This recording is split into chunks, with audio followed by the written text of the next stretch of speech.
Baru lewat beberapa bulan setelah Axio merilis laptop gaming Pongo yang cukup menggegerkan konsumer laptop gaming di Indonesia, mereka tiba-tiba udah bikin surprise lagi dengan segera menjatuhkan sequel.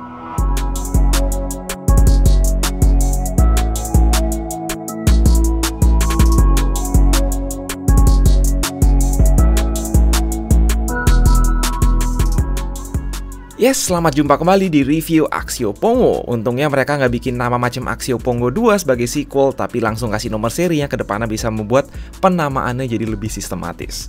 Jadi ada Pongo 960 yang pakai Intel Core i9 Gen 13 di harga 20 juta. Namun hari ini kita bahas versi lightnya dulu, si Pongo 760 yang pakai Core i7 Gen 12. Kedua laptop ini punya approach desain yang berbeda dibanding Pongo beberapa bulan lalu, yakni punya desain lebih normal, lebih tipis, dan lebih portable. Makanya ini sebenarnya nggak kerasa sebagai sequel, namun lebih sebagai anggota keluarga baru yang lebih bisa bersaing melawan laptop-laptop gaming mainstream di pasaran. Jadi dia lebih ringan, lebih portable, lebih bisa diandelin buat nemenin kalian ke sana kemari. Pongo 760 dan 960 ini tanpa diragukan punya desain yang jauh lebih kalem dari Pongo 1. Sekilas mirip Cyberbook dengan bodi warna silver, namun punya styling punggung lebih macho dan logo warna merah. Jujur mestinya sekalian aja si logo Pongo dibuat warna putih biar lebih low profile, namun itu soal selera. Meski ini kategori gaming entry level, secara konstruksi lumayan lah. Finishing bagus meski bahan plastiknya agak tipis, terus punggungnya terbuat dari aluminium. Pretty nice, ada sedikit flex tetapi masih dalam batas wajar. Posisi engsel di atas bodi juga menjamin layar gampang dibuka serta airflow optimal. Satu poin utama yang jadi nilai plus Pongo series versus laptop-laptop RTX 40 series lain di segmen belasan juta ini adalah layar 100% sRGB yang kami tes juga ternyata cukup akurat dengan average delta I di bawah 2. Jadi recommended lah buat kaum muda konten seperti kami asalkan nggak dipakai di bawah sinar matahari karena nggak terlalu terang. Semoga mulai generasi berikutnya bisalah semua laptop gaming belasan juta at least udah 100% sRGB juga. Di segi webcam tidak ada yang baru, masih 720p, namun kita harus memperkenalkan layout percolokan yang menarik. Sebelah kanan ada microSD, satu USB-C 3.2 Gen 2, dan LAN port.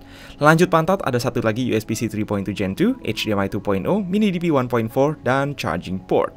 Terakhir di kiri ada slot gembok, satu USB-A 3.2 Gen 1, satu USB 2.0, microphone jack, dan combo audio jack. Again, di mana 960 yang udah di review channel sebelah pakai Intel Core i9 Gen 13, Pongo 760 yang kami pegang pakai Core i7 12650H Gen 12, 10 core 16 thread, jadi lebih cupu ya daripada 12700H yang standar laptop gaming tahun lalu. Tetapi sama-sama pakai RTX 4060 100W. Kombinasi ini dibantu RAM dual channel DDR4 16GB upgradable, sayang belum DDR5 demi menekan harga, serta dua slot NVMe yang salah satunya udah keisi 512GB PCIe Gen 4 yang speednya nggak kaleng-kaleng.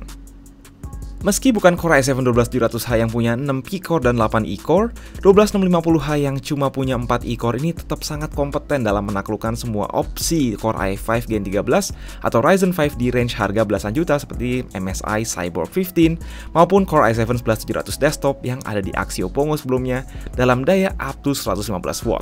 Performa ini sangat cukup untuk kebutuhan gaming sekaligus content creation, misal render-renderan dan edit video 4K bitrate tinggi. Dalam kemasan yang jauh lebih efisien, RTX 4060 ini sanggup bersaing dengan RTX 3070 full power yang ada di Pongo 1. Emang tampaknya RTX 40 series berjaya di laptop yang ukuran dan powernya justru nggak gede-gede amat. Jadi jelas kinerja segini tuh kompeten buat ngelibas pretty much semua game di resolusi Full HD maupun QHD. Performa solid across the board, VRAM 8GB juga lebih optimal ke depannya ketimbang kalian ambil laptop RTX 4050 yang cuma punya VRAM 6GB. Secara cooling, meski jelas nggak seheboh Pongo sebelumnya, kelihatannya kompeten, dimana kita dapat sistem dual fan 4 heatsink yang semuanya terbuat dari copper, bukan aluminium yang biasanya jadi cara buat ngirit biaya produksi.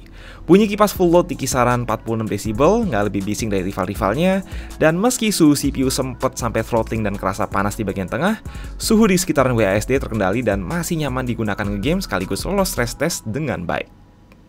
Oke, sekian performa, lanjut bahas keyboard.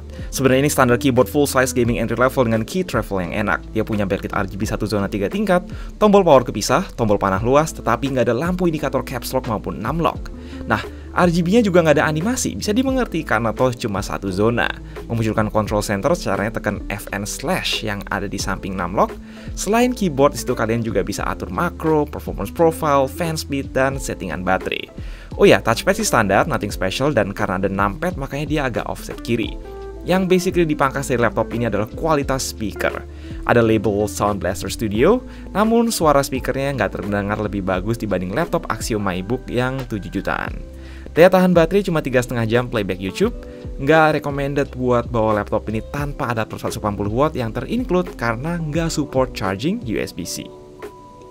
Oke, dengan desain lebih kalem, lebih ringan, lebih ramping, dan spek yang jauh lebih efisien dibanding Pongo generasi pertama yang lebih terasa sebagai desktop replacement, di luar daya tahan baterai dan kualitas speaker, gue pribadi merasa ini merupakan laptop gaming super kece di harganya yang bisa jadi daily driver banget.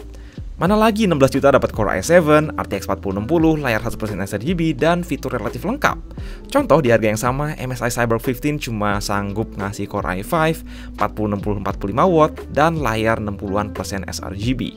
Lagi-lagi, selama Axio bisa membuktikan QC dan after sales memuaskan ke depannya, Axio Pongo 760 ini merupakan laptop gaming yang sangat make sense dan bisa kami rekomendasikan ke banyak orang.